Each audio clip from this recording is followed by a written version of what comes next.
Hola, este es el podcast de Pose Herrera Ruiz. En este cuarto capítulo del Campeonato Mundial de Fútbol 2026 vamos a hablar de financiación de proyectos. Vamos a hablar con el equipo financiero qué ocurre cuando se construyen grandes escenarios deportivos, grandes escenarios de eventos, que hay detrás, que hay ese detrás de cámaras, que en este caso sería detrás del escritorio de armar la estructura de financiación de grandes proyectos y proyectos deportivos, de eventos en general, recreacionales y lo que ocurre con eso. Y algo mencionaremos también de qué pasa con jugadores de fútbol y los derechos deportivos de jugadores de fútbol. Para eso hemos invitado a Jesús Albarrán, socio de nuestro equipo Derecho Financiero, y María Cecilia Liévano, asociada de nuestro equipo también Derecho Financiero.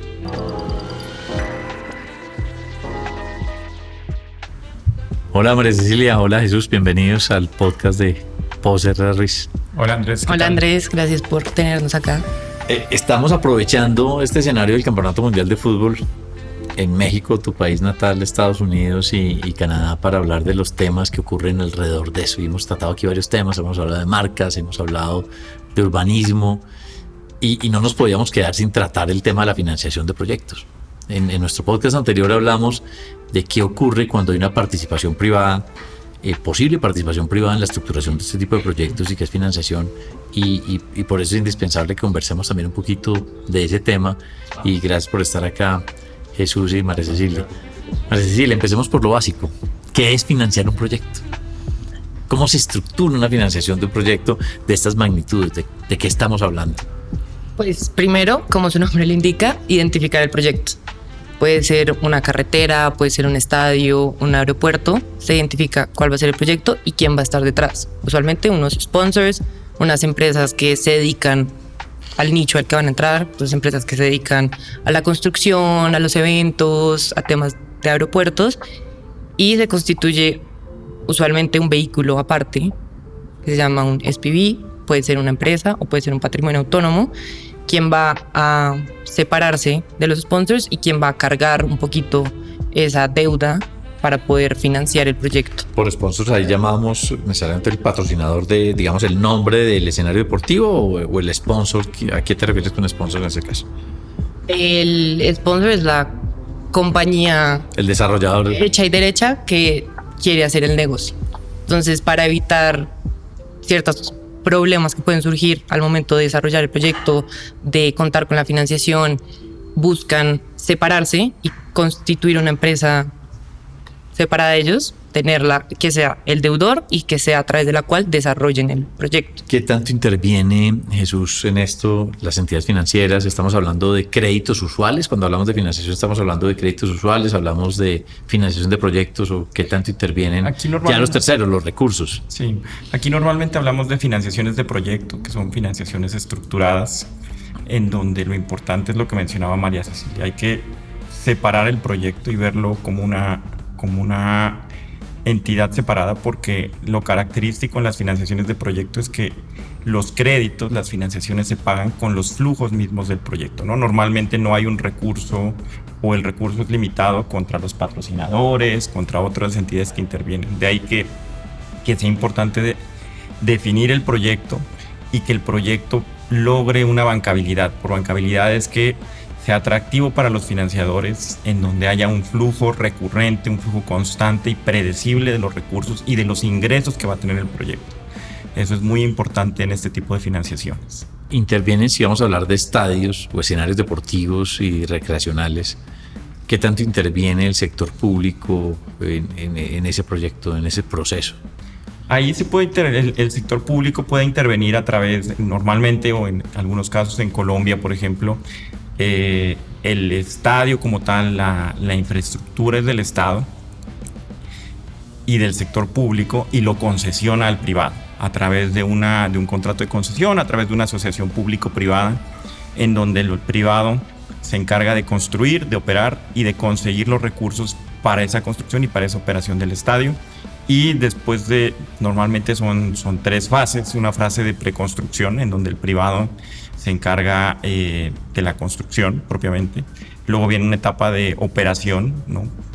La etapa de construcción dura unos 3-5 años, voy a esa parte inicial que es la construcción. ¿Qué tantos actores hay? Es que estamos hablando de un proyecto de magnitudes importantes. ¿Qué tantos actores participan ahí? Ahí los actores importantes, a ver, sin duda el desarrollador, el sponsor y promotor del proyecto, ¿no? El SPV.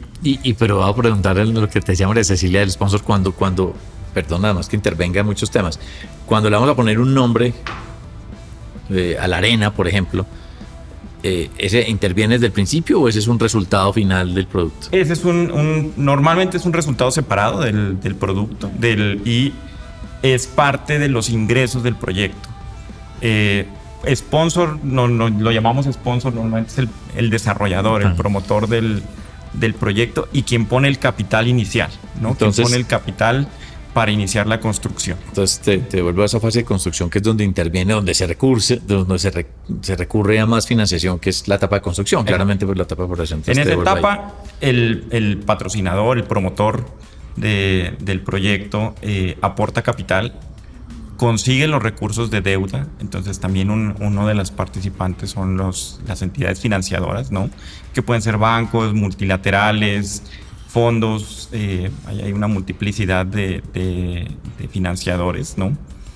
Ahí hay todas las de financiación estructurada, ahí también hay créditos estructurados para ese tema de asunto, o no es crédito en el sentido simple de acudir a un préstamo bancario. Puede ser, ahí hay una multiplicidad de opciones, puede ser un crédito bancario, ¿no?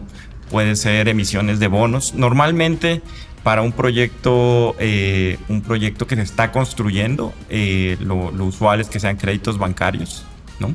De ahí puede haber varios tipos, puede haber créditos puente, si es que es una financiación de un año que se busca refinanciar, ¿no? Lo que te da el crédito puente es la facilidad o la posibilidad de obtenerlo de manera más ágil, obtener los recursos, pero el vencimiento normalmente es a un año, ahí hay que refinanciar, ¿no? Puede ser un crédito mini perm, que sea un crédito a mediano plazo con el objetivo de refinanciarlo una vez acabe construcción, o puede ser un crédito a largo plazo que cubra los 30 años que puede durar la concesión, ¿no? Entonces ahí hay distintos tipos, depende del proyecto, depende de las necesidades de caja del proyecto, la opción elegida por el promotor y por el vehículo, ¿no? En esos esquemas, entonces, si seguimos en esa etapa de construcción, hay posibilidad de que, mencionaba Jesús, asociación público-privada, usualmente APP. ¿Qué mecanismos y estructuración empiezan a aparecer ahí? Concesiones, APPs, financiaciones, SPV. ¿Qué nos comentas un poco? Que creo que es el caso también puntualmente que estamos viendo para el caso del Estadio del Campín, ¿no? Sí, de hecho, pues el Campín creo que eso empezó el año pasado o principios de este año. Sensia empezó, que es la parte privada, empezó todo esto con el IDR, que es Bogotá, el distrito, el que es el dueño, el propietario de la infraestructura. Ellos dos pues, empezaron negociaciones. Ahorita entiendo que ya se adjudicó y que la concesión, le dieron una concesión de 30 años, que es lo que usualmente dura. Y hay atrás bancas de inversión, bancos grandes que están iniciando ese proceso. Y por último, creo que lo último que pasó fue que Sensia vendió esa participación a la fiduciaria Aval. Te iba en ese tema, ¿qué tanto interactúa una APP con un contrato de concesión? Yo pensaría que eran criterios como separables. No necesariamente, creo que van de la mano. O sea, al final el resultado de una APP es que termina quien resulta beneficiario de la explotación del espacio. ¿Por qué no explicamos un poco ese concepto para que entremos en la fase de la operación? Que creo que fue la segunda que nos estaba mencionando Jesús cuando interrumpí. Que es ese salto a la financiación o estructuración y pasamos ya a la operación, que es el derecho que gana finalmente quien saca adelante el proyecto por APP. Es decir, la APP, eso es una licitación normalmente que hace el distrito. Digamos, APP es la asociación público-privada y eso de alguna forma, eso es un proceso de licitación, ¿no?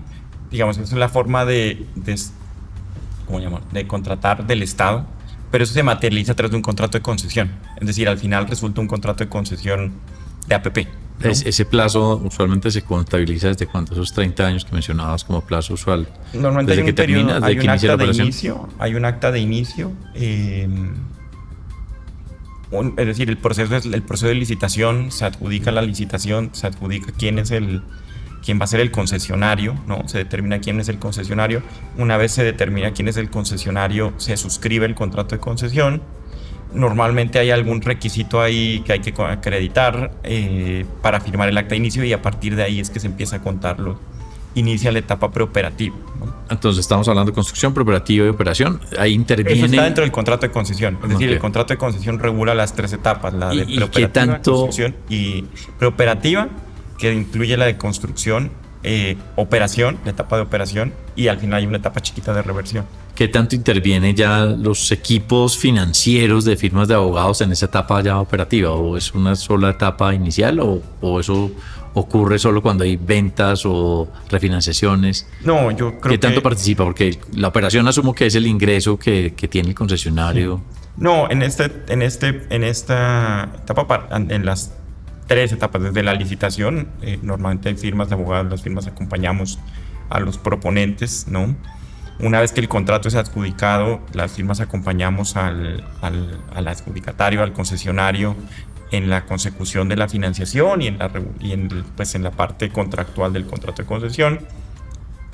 Una vez con el objetivo de llegar al cierre financiero, ¿no? Que es parte del contrato, de los requisitos del contrato de concesión, acreditar el cierre financiero del proyecto. Explicamos ese cierre financiero que yo creo que son de los temas de mayor sudor al final de la ejecución. Me corregirá Jesús, pero el cierre financiero es, valga la redundancia, donde se cumplen todas las condiciones necesarias para que el banco desembolse. Entonces, usualmente los contratos de crédito, sea como sea que se llamen, van a tener ciertas condiciones que van a exigir los bancos para poder desembolsar los millones de pesos que se comprometen. Entonces, llegar a ese cierre financiero es que en efecto el banco diga está todo cumplido, ya le puedo desembolsar. Y acreditando pues ese desembolso se cumple el requisito que establece el contrato de concesión. En lo que yo veo no hay mucha diferencia finalmente frente a un estadio, un evento, frente a otros proyectos, o hay alguna complejidad particular de este tipo de escenarios. En esencia es muy similar, son financiaciones de proyectos en donde lo que busca, es decir, para que sea un proyecto financiable, requiere la predictibilidad y la recurrencia de los flujos de efectivo. Entonces, en el caso de las carreteras, es los peajes, en el caso de los aeropuertos, las tasas aeroportuarias, pero los proyectos van teniendo distinto tipo de flujo, ¿no? Por ejemplo, en el caso de los estadios es importante, algo que mencionabas al inicio, y es quién le pone el nombre al estadio, ¿no? Entonces, ese es un flujo de ingreso del estadio, en donde el estadio puede conseguirse un patrocinador, ¿no? Que a 20 años pague recurrentemente el derecho para ponerle su nombre al estadio. Entonces, ese es un ingreso recurrente porque se sabe que es un patrocinador importante, ¿no? Un patrocinador con un track record, un patrocinador con un serio, ¿no? Que al banco le da confianza que durante 20 años ese patrocinador efectivamente va a estar pagando la cuota correspondiente para poder usar que el estadio tenga su nombre. Eso le permite al banco decir, bueno, aquí hay un ingreso recurrente que va a tener este proyecto con base en el cual puedo financiar, ¿no? También está el contrato de uso con equipos, ¿no? Es decir, asegurar que un equipo de fútbol va a usar ese estadio en el largo plazo, ¿no? Eso permite tener predictibilidad de ingresos, además de los ingresos de uso del estadio, las entradas, la explotación comercial propiamente del estadio, ¿no? Y lo que se haga alrededor. Hoy en día los estadios no son solo estadios, sino también desarrollos de entretenimiento, ¿no? Sí, que se te iba a comentar porque parece que, digamos, que un estadio si es de un solo equipo, pero que juega mínimo cada 5 días o cada 7 días, pues parece que para un montaje, una estructura de estos puede ser, solo los partidos de fútbol pueden ser insuficientes, ¿no? De acuerdo, sí. Ahí es importante los otros usos que se les da al estadio, ¿no? Conciertos, actividades culturales, que digamos, en estadios ya con un track record, en estadios existentes, ya eso es un poco medible y predecible, ¿no? Que eso le interesa a los bancos porque ahí pueden asegurar cierto flujo de recursos. En estadios nuevos, ¿no? Eso puede no ser un factor tan importante para la financiación porque no se sabe todavía el estadio si en efecto va a tener 15, 20 conciertos al año. Digamos, es algo que se tiene que probar, ¿no? Pero sin duda eso es importante para complementar los ingresos y los flujos de efectivo del estadio, ¿no? Y la infraestructura asociada, ¿no? Hay estadios, transporte, hoteles, ¿no? Que tienen el hotel asociado al proyecto o que tienen algún otro centro cultural asociado al proyecto. Hay unos temas de participación que hemos visto en el Mundial de Fútbol y ya lo mencionábamos en algún podcast anterior sobre la propiedad de los estadios, ¿no? Los canadienses son más públicos, los privados digamos son más en Estados Unidos, y en México también hay una combinación como de ese tipo de estadios. Cuando decías de los nombres de los estadios y estadios privados, ese es un concepto que es muy nuevo para nosotros. Es lo que ustedes que están viendo en el futuro, digamos, de desarrollos de estadios y de escenarios de este tipo en Colombia, por ejemplo. No, yo creo que hay mucha oportunidad ahí. Yo creo que se viene una ola de renovación de estadios. Los requisitos de las autoridades deportivas, ¿no? Como la FIFA, cada vez requieren estadios con capacidad que hoy en día a lo mejor los estadios no tienen, con instalaciones que hoy en día no tienen los estadios, ¿no? Si hablamos de estadios públicos, ¿la remodelación es financiación, pues recursos públicos directamente, o hay parcialidad de intervención del capital privado en esas? Podría ser financiación con recursos públicos. Sin duda las entidades podrían destinar su presupuesto para renovar el estadio, ¿no? Podría ser una asociación con privados, ¿no? Si es que se requiere una remodelación más extensa, por ejemplo la del Campín, que es una APP en donde la remodelación, pues invitaron a un privado para hacer la remodelación y la construcción del nuevo estadio. Podría ser también otro tipo de estructuras en donde simplemente haya unos contratos a largo plazo con patrocinadores para denominar el estadio de cierta forma y que eso le asegure ciertos ingresos a la entidad pública para el repago de deuda. Es decir, ahí puede haber una multiplicidad de esquemas, ¿no? Incluso pues algunos estadios que pertenezcan a clubes, ¿no? Pueden incluso apalancarse en el prestigio del club, y el club puede conseguir el financiamiento, una especie de financiamiento corporativo a nivel del club para renovar su estadio, ¿no? Depende ahí un poco cuál es la propiedad del estadio, quién es el... Y hablando de los clubes deportivos, me sorprendió también preparando este podcast, que ha participado el equipo financiero también en financiación de adquisiciones de derechos deportivos de jugadores, ¿no? Que me parecía eso como extraño. ¿Por qué no nos comentas en general en qué interviene la financiación cuando estamos hablando de jugadores? Pues claramente hay derechos deportivos y otros temas que digamos que merecen un capítulo aparte, pero cómo interviene, cómo es un proceso de financiación, llamémoslo comillas, clarísimo, compra de un jugador de fútbol. Pues, o jugadora. Muchas veces lo que hemos visto son clubes colombianos que venden el jugador en el exterior. Entonces, Juan Pérez, que juega en Atlético Nacional, lo compra el Granada en España. Y pues por esa compra de los derechos de ese jugador se emite una factura que emite el equipo colombiano y que tiene que pagar el equipo extranjero o pues el mismo equipo colombiano. Y hay bancos extranjeros que se dedican a comprar facturas no solo de derechos deportivos de los jugadores, sino de derechos de televisión, de publicidades, y usualmente ya tienen eso muy bien estructurado y es un contrato de compra-venta de facturas, solo que la factura que estamos hablando acá es del derecho deportivo. ¿Y entonces toca los derechos de imagen también del jugador? No, entonces, solo derechos deportivos. Los derechos deportivos y la transferibilidad futura, que es como queda entonces en nombre de quién el derecho deportivo. No, o sea, el derecho sigue siendo en nombre del club que lo compró, solo que el banco lo que hace es darle la liquidez, como en una compra de factura, la liquidez al equipo que lo vendió, y entonces el equipo que lo compró le tiene que pagar es al banco, pero pues el banco le está ofreciendo una solución de liquidez inmediata. Y entidades financieras dedicadas a ese tema, que me imagino que es en otros deportes también, pues me imagino que no son solo para fútbol, sino para varios deportes. Claro.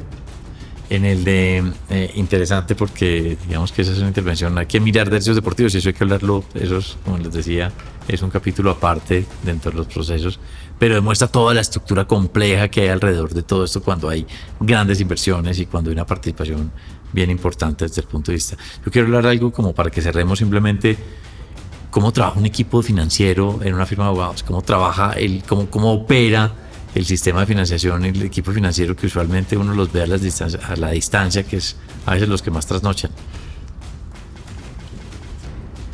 No sé más, ahí si quieres contar de tu experiencia.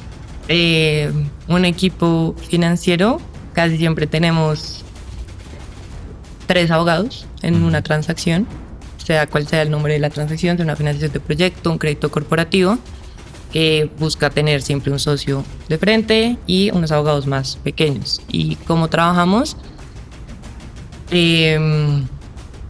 Todos haciendo un poquito de todo.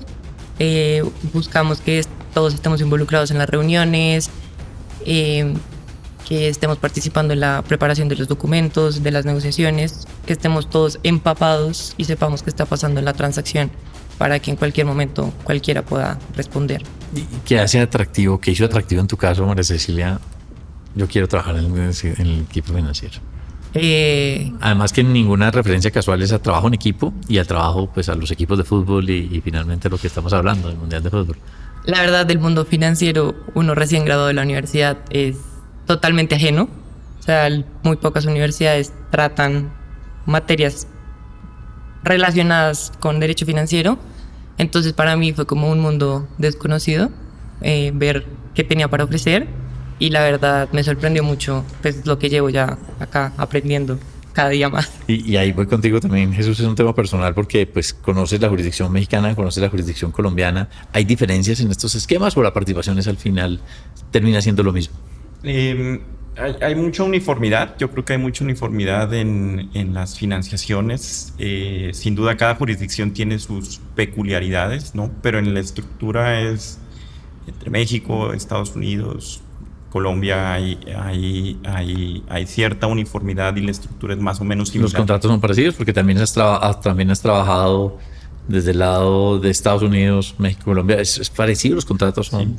Sí, los contratos son parecidos, los esquemas de garantía son parecidos. Hay que aterrizarlos a la particularidad de cada, ahí es donde de cada país. Las garantías se registran distinto en cada país, se perfeccionan, tienen sus reglas de perfeccionamiento en cada país, pero tiene sus similitudes. Eso también permite que en este tipo de financiaciones normalmente intervienen financiadores del exterior. Entonces siempre hay una mezcla entre financiadores del exterior, financiadores locales, que haya cierta uniformidad en el tratamiento. ¿Jurisdicción aplicable usualmente cuál es o cuál termina siendo?